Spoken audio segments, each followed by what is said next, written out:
बिस्मिल्लाहिर्रहमानिर्रहीम, अस्सलाम वालेकुम। अली सलमान जी टीवी के तमाम नाज़रीन को जी स्पोर्ट्स में खुश आमदीद कहता है। जब पीर से लेकर जुमेरात तक रोज़ाना रात 11:05 पर हम इस महफिल को सजाते हैं आपके लिए और बात करते हैं उस दिन खेले जाने वाले मैचेस या उस दिन से जुड़ी स्पोर्ट्स की खबरों के बारे में। आपके इल्म में है कि पाकिस्तान और बांग्लादेश के दरमियान सीरीज़ का दूसरा और आखिरी टेस्ट मैच है जो सिलट में खेला जा रहा है, अब एक दिलचस्प और फैसला कुन मरहले में दाखिल हो चुका है। 437 रन पाकिस्तान को फतह के लिए दरकार हैं इस टेस्ट मैच में, और अभी पाकिस्तान जो है इस वक्त मुश्किल सूरत हाल से 121 रन मजीद पाकिस्तान को अब दरकार हैं। साजिद खान और मोहम्मद रिजवान इस वक्त क्रीज पे मौजूद हैं। इस टेस्ट मैच को डिस्कस करेंगे, पाकिस्तान क्रिकेट को डिस्कस करेंगे, लेकिन सबसे पहले प्रोग्राम का फॉर्मेट आज की top stories.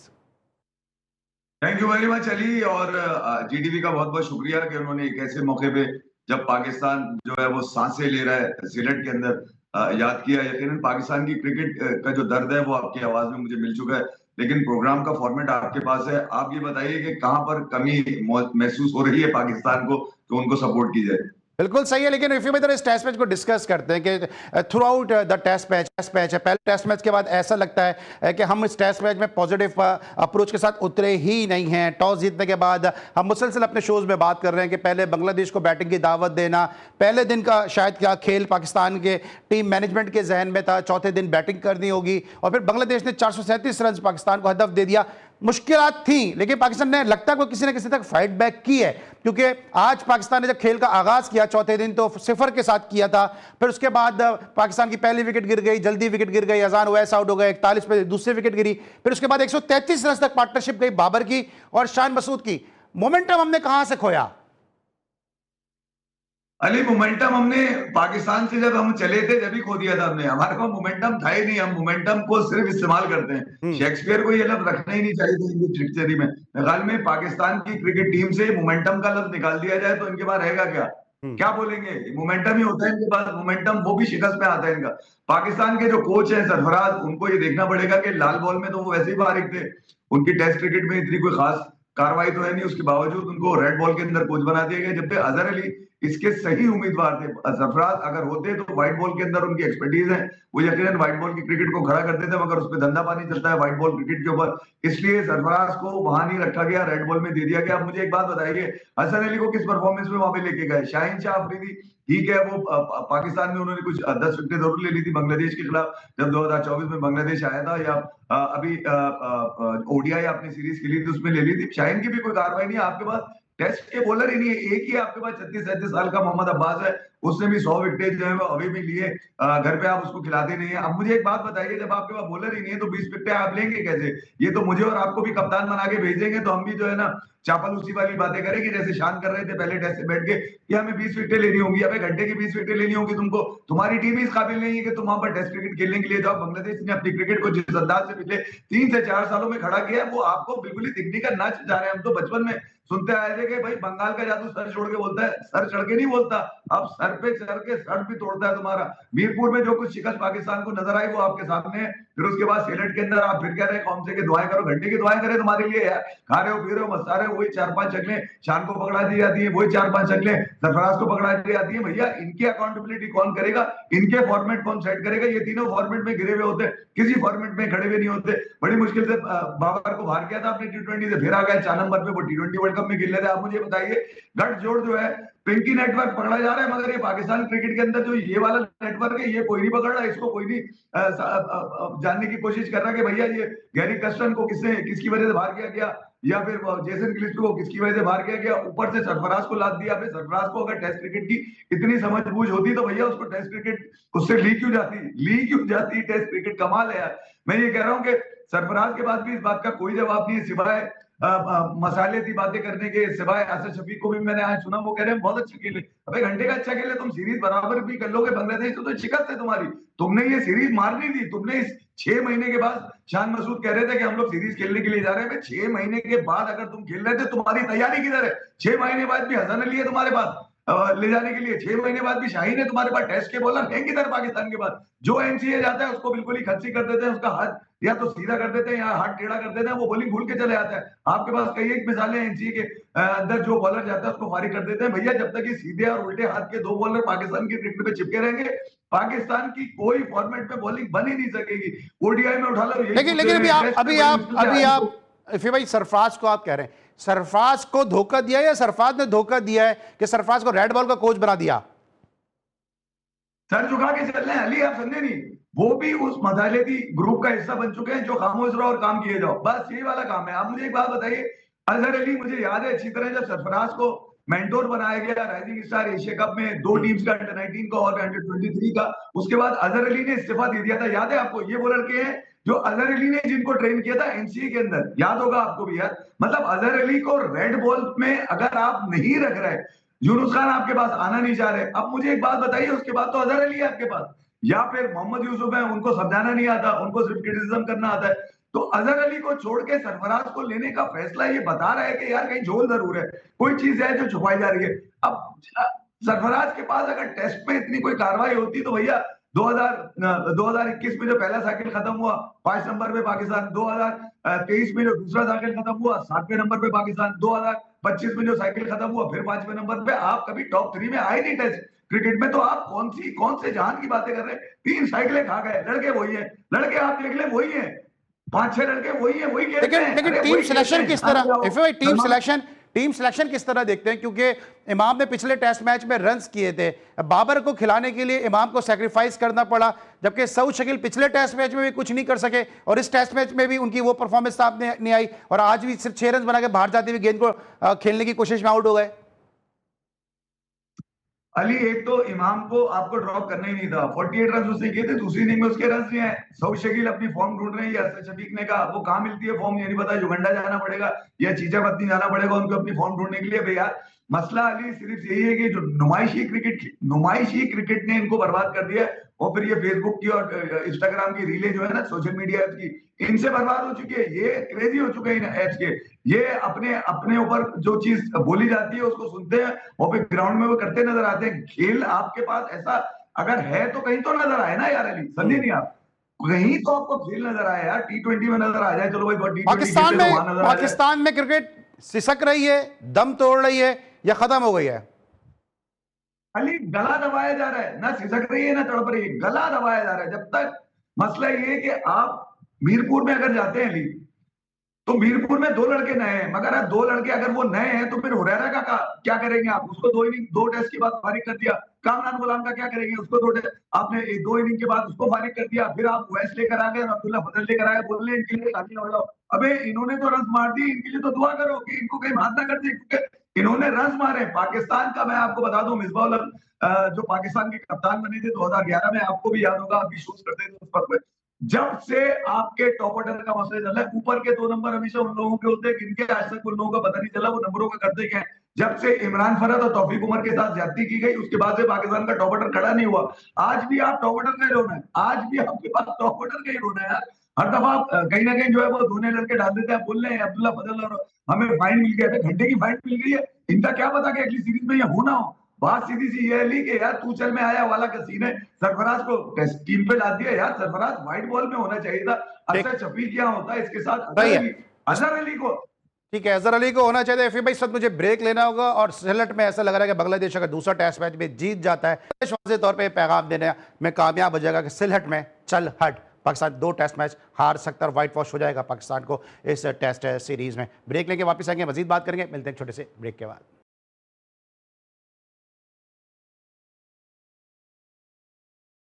Welcome back after the break. और ब्रेक पर जाने से पहले बात कर दे पाकिस्तान की इस पैथेटिक परफॉर्मेंस के हवाले से, क्योंकि ऐसा लगता है कि सिलहट में अब ये टेस्ट मैच पाकिस्तान के लिए चलहट साबित होने वाला है। पहला टेस्ट मैच हम पहले ही हार चुके हैं, दूसरे टेस्ट मैच में हम शिकस्त के बिल्कुल दहाने पे खड़े हैं। इफ़ी भाई, आप बड़ी कामयाबी के साथ अपना यूट्यूब का शो करते हैं और सैयद मोहसिन अली जो यूट्यूब का शो करते हैं, उन्होंने जब ये टीम अनाउंस हुई थी उस वक्त उन्होंने कह दिया था कि पाकिस्तान को व्हाइट वॉश इस सीरीज में हो जाएगा।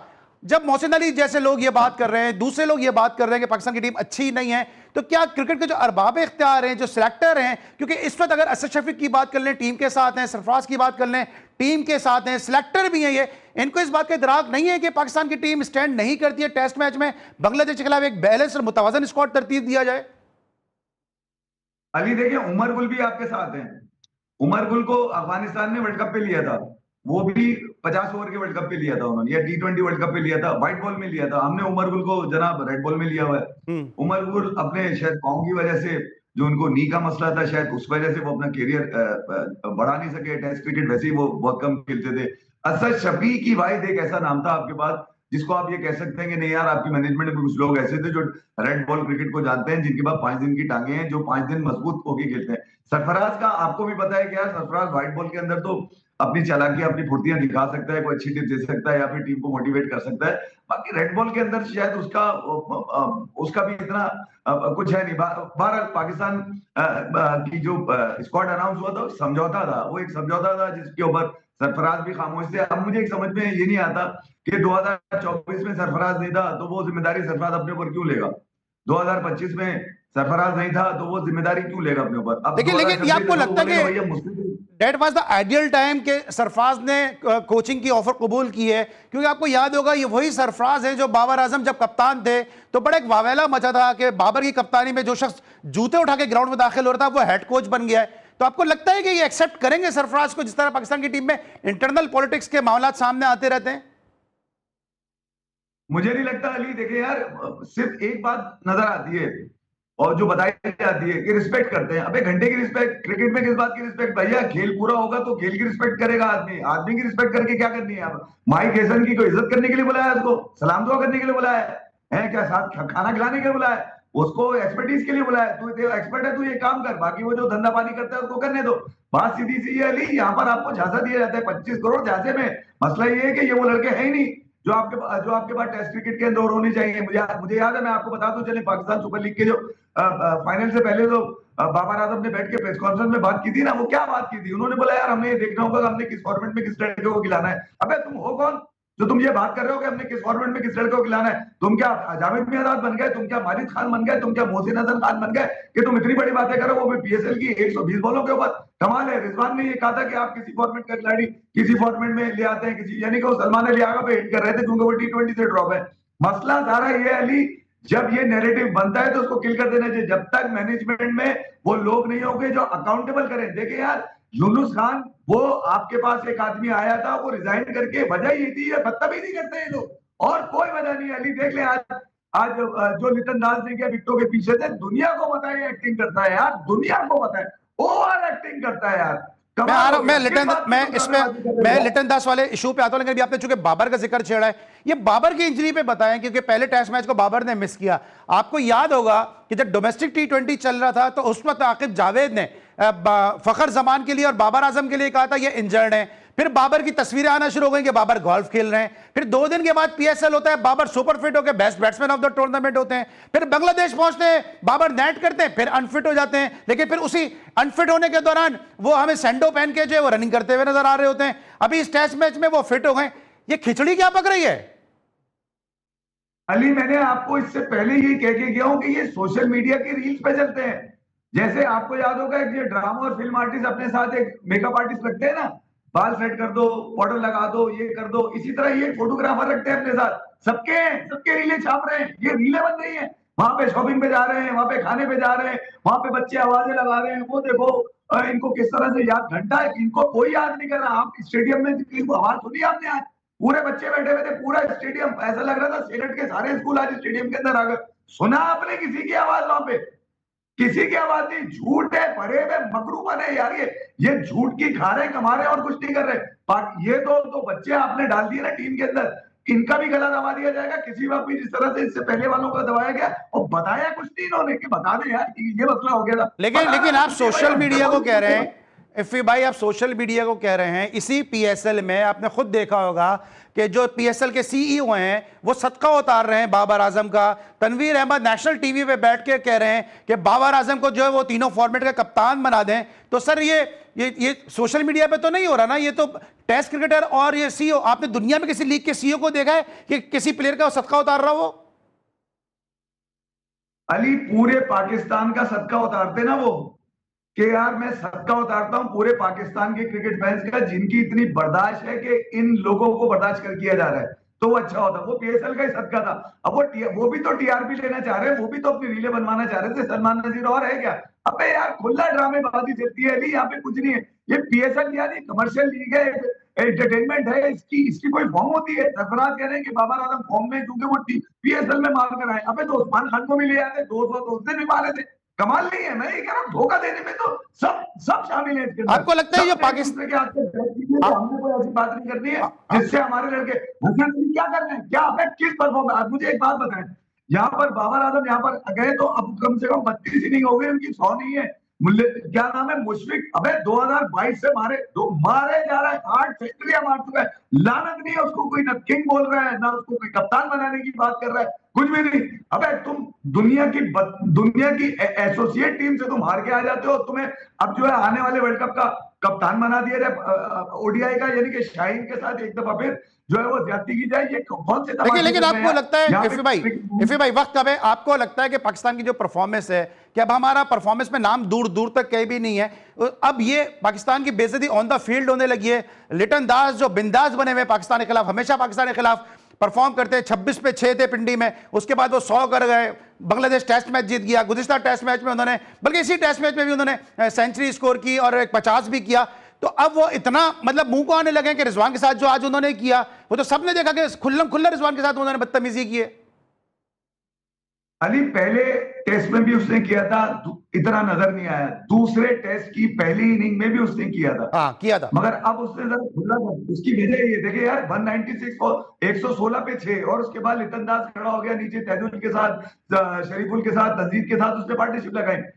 दूसरी इनिंग में आप है जहां मुशफिक के साथ खड़ा हुआ, उसके बाद मुशफिक खड़ा हुआ तैजुल के साथ, शरीफुल के साथ, तंजीद के साथ। तो मैं ये कह रहा हूं कि जो परफॉर्मेंस देता है ना, वो बम्बू भी डाल देता है वो। मैं ये कह रहा हूं कि इनकी अब ये कैपेसिटी हो गई है कि कल को अगर बुरुंडी की, युगांडा की या फिर दुनिया की वो बदतरीन टीम भी आएगी तो इनके मुंह को आएगी। मैं उस वक्त से चिल्ला रहा हूं जब से इन लोगों ने अफगानिस्तान को अपना राइवल बनाया था, नसीम शाह के छक्कों पे उछल रहे थे, मैं उस वक्त भी शोर कर रहा था, अबे इनसे ये पूछो जो ऊपर इतने सारे खेल के गए, इन्होंने अफगानिस्तान के खिलाफ नसीम को मौका दिया कैसे? अबे नसीम की बारी आई कैसे, मुझे ये बात बताओ। मगर मसला वो ये ना कि आप अपने राइवल जो है ना, अपने से कम टीम को बनाते हैं। पाकिस्तान की जो हिस्ट्री है, आप जब हारे हिस्ट्री जाके देख लिया करें, थोड़ी सी क्लिप निकालें, खुश हो जाए बस। आपके पास अब खुश रहने के लिए हिस्ट्री रह गई है, आपको दुनिया की हर टीम हिस्ट्री शिकस्त देती हुई जा रही है। आप तारीख के बदतरीन दौर से गुजर रहे हैं और ये लोग सब मिल बांट कर पाकिस्तान की क्रिकेट और पाकिस्तान के क्रिकेट फैंस का सौदा कर रहे हैं। जवाब मांगो तो जवाब नहीं है। वही बात है ना कि ना तो इनके पैसे कटते हैं, ना इनको दूसरे को गलती से कोई जीत जाए तो बोलते हैं हमें आसमान में लेके जाओ। अबे घंटा आसमान में लेके जाए तुम्हारे को। ठीक है। अच्छा भाई मेरे पास से आखिरी दो सवाल, इफ़े भाई आखिरी दो सवाल मुझे क्विकली जवाब दीजिएगा। एक तो शान मसूद का कप्तानी का फ्यूचर क्या देख रहे हैं, ये टेस्ट मैच कैसे जा रहा है, एक तो पहले मुझे इसका जवाब दे दें। अली 17 इनिंग में 948 रन है शान मसूद के, बाबर आजम से ज्यादा है। आप बताइए अब मैं क्या शान मसूद को बिठाऊंगा, बाबर को बिठाऊंगा? नहीं, कप्तानी की बात कर रहा हूं, कप्तानी की बात कर रहा हूं। चले कप्तानी पे ले लें। रिजवान 1100 रन मार चुके हैं, सऊद शकील के तकरीबन 1100 रन है, ठीक है। आप सलमान पे आ जाए, वो भी तकरीबन मार चुके हैं 1000 रन, वो भी मार चुके हैं 15-16 इनिंग के 15-16 नजर आ रहे हैं शान मसूद मुस्तकबिल में आपको? नहीं यार अली, आप मुझे बताइए गैरी कस्टन और ये जो आपके गए थे क्या नाम है जेसन गिलिस्पी, इनके बाद वही लड़के खेल लिए। शान आया तो यही लड़के खेल लें, सरफराज आया यही लड़के खेल लें। अबे अगर कप्तान और कोच बदलना है तुमने तो लड़के तो बदलो। असल बुराई है लड़के, ये वो मखसूस चेहरे जब तक हटा नहीं दिए जाएंगे ना, इनका फॉर्मेट सिलेक्ट करो। इनको अगर आज बोल दिया जाए ना कि भैया ना आप ओडीआई खेलेंगे ना आप T20 खेलेंगे, आप लोग खेलेंगे टेस्ट, फिर मैं देखता हूं कि इनमें से कितने जो है वो खेलने के लिए। टेस्ट मैच का क्या नतीजा लग रहा है आपको? 3 विकेटें रह गई हैं, टेस्ट मैच का क्या लग रहा है? क्योंकि असद शफीक ने कहा हम जीत जाएंगे। या तो विनय या तो लड़ने अली, वही रिजवान वाली कहानी है। ठीक है, अब जाते जाते मुझे बता दें कि इंडिया अफगानिस्तान सीरीज हो रही है, इंडिया के स्क्वाड का ऐलान हो गया, किस हद तक आपको बैलेंस नजर आ रहा है? अली ओडीआई में अक्षर पटेल को शायद कोई इंजरी है जिसकी वजह से नहीं रखा, मगर पंजाब का एक बॉलर बड़ा अच्छा है गुरनूर बरार, वो पंजाब टीम के लिए एक ही मैच खेला है, मगर काफी हाइट है, 6+ की उसकी हाइट है और बड़ा फास्ट बॉलर है। एक ही मैच मैंने देखा उसका, वो एक फाइंड है इनकी, वो आपको देखिएगा, अगर ये सीरीज देखेंगे आप तो वो फाइंड आपको पसंद आएगा। उसको रखा है, काफी लोग क्रिटिसिज्म कर भी रहे हैं उसके ऊपर। प्रसिद्ध कृष्णा को रखा है, विराट वापसी है, विराट विराट तो है ओडीआईज के अंदर, रोहित शर्मा है, देखिए बच्चे की आप बात कर रहे हैं, कप्तान। पंजाब के बच्चे की बात कर रहे हैं, तो वो दिल्ली के अब्बू भी तो हैं वहां पे, बल्कि क्रिकेट के अब्बू भी तो हैं। क्रिकेट के अब्बू है, उनसे बहुत जलते हैं लोग, उनकी फील्डिंग भी लगा रहे हैं लोग कि 37 साल का आदमी चीते से ज्यादा तेज भागकर बॉल कैसे लपक लेता है। भैया जब तक आपके पास क्रिकेट नहीं होगी ना अली, आपकी पहचान क्रिकेट है। जब तक ठीक। आप क्रिकेट के लिए डेडिकेशन नहीं दोगे ना, आपको हाँ। कोई नहीं पहचानेगा। ये सोशल मीडिया की शुरलियां जो होती नहीं है, कुछ दिनों के लिए होती है, देख ले ढह गई, कहां गई। ये जो भाग गए थे, आपने बाबर की बात की थी, भाग गया था ये। अरे पहले टेस्ट में भाग गया था ये 12 घंटे में। यार मुझे एक बात बताया अली, 12 घंटे में कोई घुटना ठीक हुआ है आज तक? शब्बू भाई के घुटने आज तक ठीक ना हुआ है। जब उनसे पूछे घुटने में ले जाते हैं कहानी, किसका घुटना कैसे ठीक हो गया? ये मैं नहीं कह रहा, हमने तो सबसे पहले कहा था, उसके बाद पूरा पाकिस्तान कह रहा था। शब्बू भाई ने तो खुला कह दिया भाग गया था। ठीक है, हाँ बताइए यार, ये तो सबको पता है चल भाग गए थे। ठीक है। Thank you so much. Efi भाई हमारे साथ मौजूद थे, लेकिन हमेशा रहती है जब एफी भाई होते हैं कि एफी भाई अगर हमारे साथ स्टूडियो में होते हैं तो शो की एक अपनी बात होती है, लेकिन बहुत अरसे से, क्योंकि एफी भाई की खुद की भी अपनी तबीयत सही नहीं है, कुछ मसरूफियात नहीं है, इसकी वजह से वो बहुत अरसे से शो में उनकी आमद मुमकिन नहीं हो पा रही थी। आज हमने उनको वीडियो लिंक पे अपने प्रोग्राम में शामिल किया, बहुत लोगों का इसरार भी था। Thank you so much. Qamar Efi साहब हमारे साथ मौजूद थे। इस वक्त हम लेंगे ब्रेक, और जब ब्रेक के बाद वापस आएंगे तो पेशावर से इमरान यूसुफजई साहब हमें ज्वाइन करेंगे। मिलते छोटे से ब्रेक के बाद।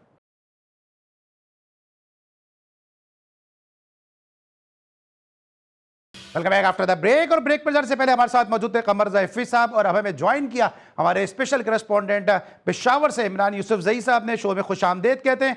इमरान साहब ये बताइएगा कि इस पैथेटिक परफॉर्मेंस का अभी इफ़ी भाई से भी बात हो रही थी, और सभी पाकिस्तान की इस परफॉर्मेंस से बड़े नाराज हैं, बड़े नाला हैं। कौन जिम्मेदार है पाकिस्तान की इस पैथेटिक परफॉर्मेंस का? जी बहुत शुक्रिया अली भाई। यकीनन मेरा ये ख्याल है कि ये खिलाड़ी भी जिम्मेदार हैं जो कि इस मैदान में खेल रहे हैं, और फिर सबसे ज़िम्मेदार ज़्यादा वो भी हैं कि जिन्होंने इन खिलाड़ियों को मुंतखब किया है। देखें, बदकिस्मती हमारी ये है कि टेस्ट स्क्वाड में शामिल जितने भी हमारे खिलाड़ी थे वो इस सीरीज़ के शुरू होने से कुछ दिन पहले तक PSL खेल रहे थे। PSL भले ही हमारा ब्रांड है, बिल्कुल बहुत बड़ा ब्रांड है और बहुत बड़ी लीग भी है, लेकिन के लिए या टेस्ट तैयारी के लिए मेरा ख्याल है कम से कम 1 महीना पहले इन तमाम खिलाड़ियों को जो टेस्ट स्क्वाड का हिस्सा बनने वाले थे उनके लिए कैंप लगना चाहिए था। उनको इस PSL से निकाल कर उस कैंप में डालना चाहिए था, और उनकी ग्रूमिंग और बड़ी ज़बरदस्त किस्म की ट्रेनिंग और तरबियत होनी चाहिए थी। नहीं हुई, उसके नतीजे आप देखें, आपके सामने है। पहला टेस्ट मैच भी हमें मौका ज़रूर मिला था जीतने का, लेकिन हम उस मौके से फ़ायदा नहीं उठा सके। दूसरे टेस्ट मैच में भी हमें जीतने का मौका ज़रूर मिला है, लेकिन ये इतना बड़ा स्कोर है कि मेरा ये ख्याल है कि इसमें काफ़ी ज़्यादा मुश्किलात का सामना हो सकता है। अब तक हुआ भी है, 7 विकेटें हमारी गिर चुकी हैं, लेकिन उम्मीद पर दुनिया कायम है। मेरा ये ख्याल है कि जो खिलाड़ी हैं वो तो ज़िम्मेदार हैं ही, लेकिन उनको सेलेक्ट करने वाले भी ज़िम्मेदार हैं, और फिर सिलेक्शन कमेटी में जिन लोगों ने इनको बिठाया है वो भी ज़िम्मेदार है। तो थोड़ी सी संजीदगी का जो है वो मुजाहरा करने की ज़रूरत है, इसलिए कि हमारी जो टोटल अच्छी परफॉर्मेंस है क्रिकेट की किसी हद तक वो T20 में है। वनडे में भी हम बहुत अच्छे नहीं हैं, और टेस्ट में तो हमारे बहुत ही हालात ख़राब है। पिछले 3 साल में हमने 12 टेस्ट मैच खेले हैं, और उसमें से हमने सिर्फ 4 जीते हैं। 8 टेस्ट मैचेस में हमें शिकस्त हुई है, तो ये बड़ी एक अलार्मिंग सूरत हाल है। मेरा ख्याल है कि टेस्ट के फॉर्मेट को भी थोड़ी सी तवज्जो देने की ज़रूरत है, और साथ में वनडे को भी। T20 में हम बेहतर हैं, T20 ठीक है, लेकिन ये है कि बाकी फॉर्मेट्स पर भी। लेकिन ये होता है कि अभी असद शफीक का हमने शॉट भी चलाया। असद शफीक ने कहा कि जिस तरह साजिद खान ने पिछली इनिंग में बैटिंग की थी, और अभी रिजवान भी क्रीज पे मौजूद हैं, तो उम्मीद है कि पाकिस्तान अगर इसी तरह खेलते तो टेस्ट मैच जीत जाएगा। 121 रन पाकिस्तान कर लेगा। आपको उम्मीद है कि पाकिस्तान ये टेस्ट मैच जीत जाएगा? जी आवाज आ रही है? बिल्कुल अली भाई, सवाल भी बड़ा दिलचस्प है आपका, और एक बहैसियत पाकिस्तानी क्रिकेट लवर के मैं अभी भी उम्मीद रख रहा हूं कि पाकिस्तान इस मैच को बचा सकता है। और जिस तरीके से आज कुछ अच्छी परफॉर्मेंसेस देखने को मिली हैं, शान मसूद ने अच्छा खेला, बाबर आजम ने अच्छी कोशिश की, ओपनर्स हमारे नहीं चल सके, दोनों 41 पर जो है पवेलियन लौट गए थे, लेकिन मिडिल ऑर्डर और लोअर मिडिल ऑर्डर आज हमारा कदरे बेहतर रहा सऊद शकील के अलावा। बाकी अगर हम देखें तो सलमान अली आगा ने भी अच्छी इनिंग खेली, शान मसूद ने भी अच्छी परफॉर्मेंस की। फिर सबसे ज़बरदस्त इनिंग जो आज खेली है वो रिजवान ने खेली है, तो रिजवान की मेरे ख्याल से इस वक्त बहुत ज़्यादा टीम को ज़रूरत है कम से कम इस आखिरी दिन के हवाले से। और जाहिर है कि अब साजिद भी उनके साथ मौजूद है। रिजवान के ऊपर बहुत ज़्यादा जिम्मेदारी है, सारी उम्मीदें, सारा दारोमदार इस वक्त इस मैच को बचाने का वो रिजवान के ऊपर है। और रिजवान मेरे ख्याल से इतनी अहलियत रखते हैं कि वो अगर थोड़ी सी सेंसिबिलिटी का मुजाहरा करें, थोड़ी सी अपने आप को पुरसकून रख के खेलने का कोशिश करें, तो मेरा ये ख्याल है कि वो न सिर्फ इस मैच को बचा सकते हैं बल्कि पाकिस्तान को फतह भी दिला सकते हैं। और फिर ये भी याद रखने की ज़रूरत है कि अगर पाकिस्तान इस टेस्ट मैच में फतेहयाब होता है तो ये टेस्ट क्रिकेट की तारीख की सबसे बड़ी फतह होगी, इसलिए कि वेस्ट इंडीज़ ने 418 रन चेज़ किए थे ऑस्ट्रेलिया के खिलाफ, और 437 का हदफ चेज़ करना मेरे ख्याल से एक बहुत बड़ी अचीवमेंट होगी। पाकिस्तान का नाम इस लिस्ट में सबसे ऊपर आ सकता है।